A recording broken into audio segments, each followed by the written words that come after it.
Kumusta at maligayang pagbabalik dito sa ating channel mga master. At para sa episode na to, isang night dive spearfishing adventure ulit ang ipapakita ko sa inyo. At ang mga kakasama ko dito ay sina Dodon Chavez at si Okyo Gaming. Pupuntahan namin yung spot na medyo malayo-layo dito sa kadalasang spot namin na pinupuntahan. Magbabangka kami ng dimotor, pero sa tabi pa rin kami mamamana. Nakapag-decide kasi kami na magdala ng tagasagwan para mayroong magbabantay sa bangka at saka kahit ano man na pwedeng makita na pang-ulam katulad ng mga seashell ay dadalhin namin para dagdag na din sa pang-ulam.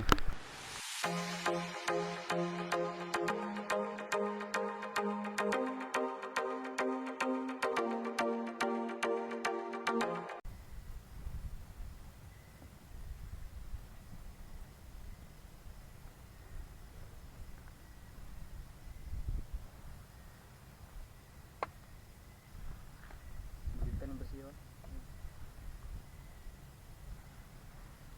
Grabe. Galong na kanino sa tunga daw. Ay ganing pultang tunga. Katangkig ito nga.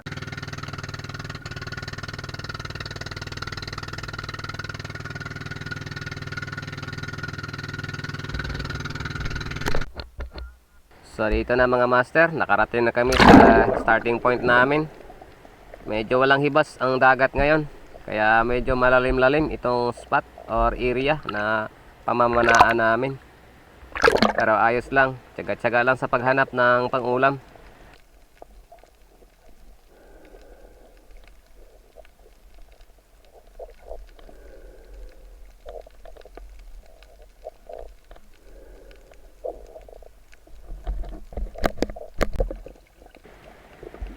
At dito sa pangalawang sisid ko, meron ako nakitang isang balatan or sea cucumber. Dadalhin ko na rin ito dahil meron namang bangka na paglagyan para hindi nasagabal sa ating lagayan ng isda.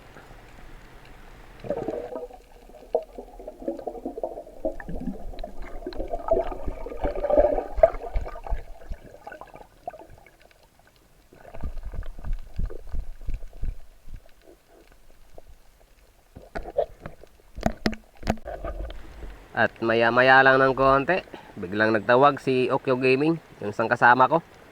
Ayan, second shot ko daw. Dali-dali niya akong tinawag at hiniram niya ang aking pana dahil ito na yung gamitin niya sa pag second shot. Hindi ko pa alam kung ano ang kanyang napana.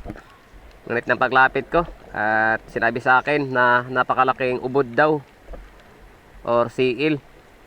At nasisirin ko na at hanapin. Di ko siya makita dito banda. Kaya inikutan ko muna itong bato kung saan nakapwisto yung kanyang pana. Bali dito pala mga master, sagad na. Nilamon na sa ilalim ng butas ang kanyang shaft at saka yung line niya. Bali yung kahoy na lang or yung pana na lang yung nakita sa labas. Hinila ng malaking ubod.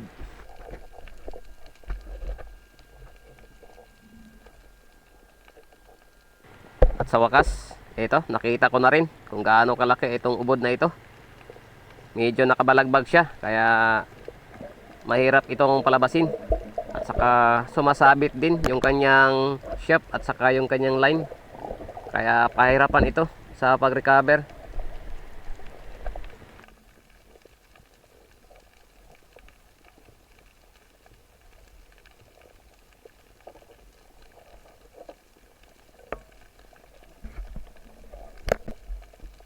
Ang pinakamalaking problema namin dito itong nakaharang na bato para saktong mahila na sana itong ubod na ito.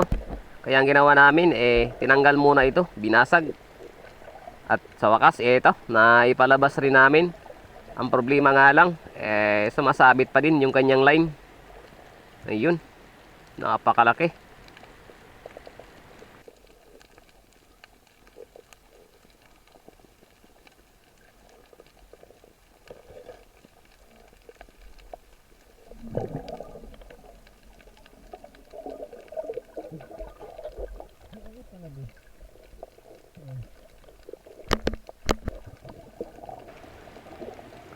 At dito na mga master, sa wakas, sa panghuling sisid,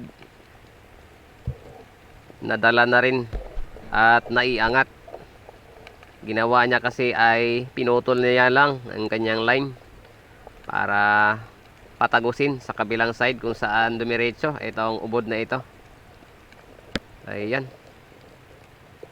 So ito na mga master, ang huling banat ni Okyo Gaming.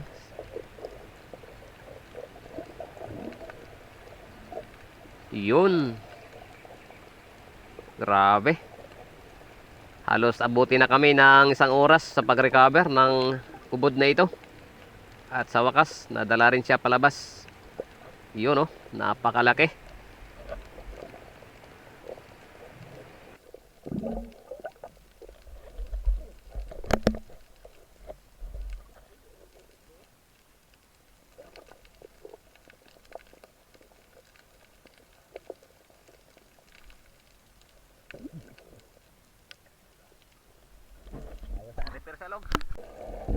At nang masecure na nga ang malaking ubod na iyon, nag-ikot-ikot muna ako dito sa paligid ng bangka.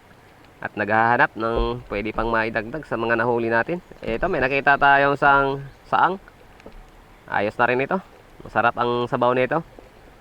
Kaya dadalhin ko ito at ilalagay muna sa bangka.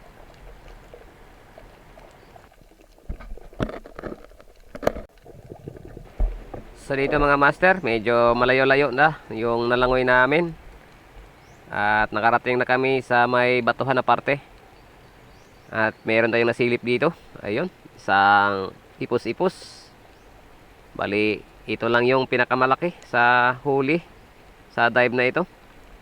Mabutit nakachamba pa tayo ng isa.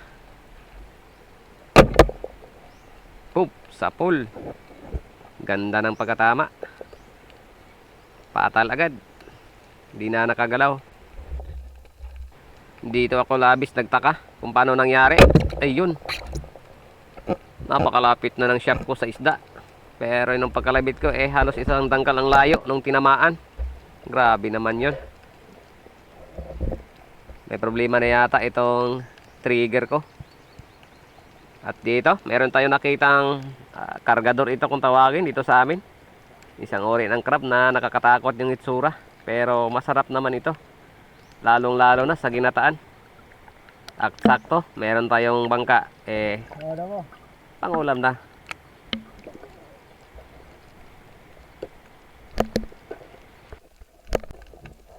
So dito mga master, bali panghuling sisid na natin ito. At panghuling isda na nakita natin sa dive na ito. Again, maraming salamat sa inyong walang sawang pagsubaybay, sa inyong suporta at panonood, at sa pagtangkilik sa mga video natin ginawa at ina-upload. Maraming salamat din sa mga bagong subscribers natin at sa mga viewers dyan. Kung di ka pa po nakapag-subscribe, paki-subscribe naman dyan. Maraming salamat. At hanggang dito lang muna yung video natin mga idol. Hanggang sa muli. Paalam!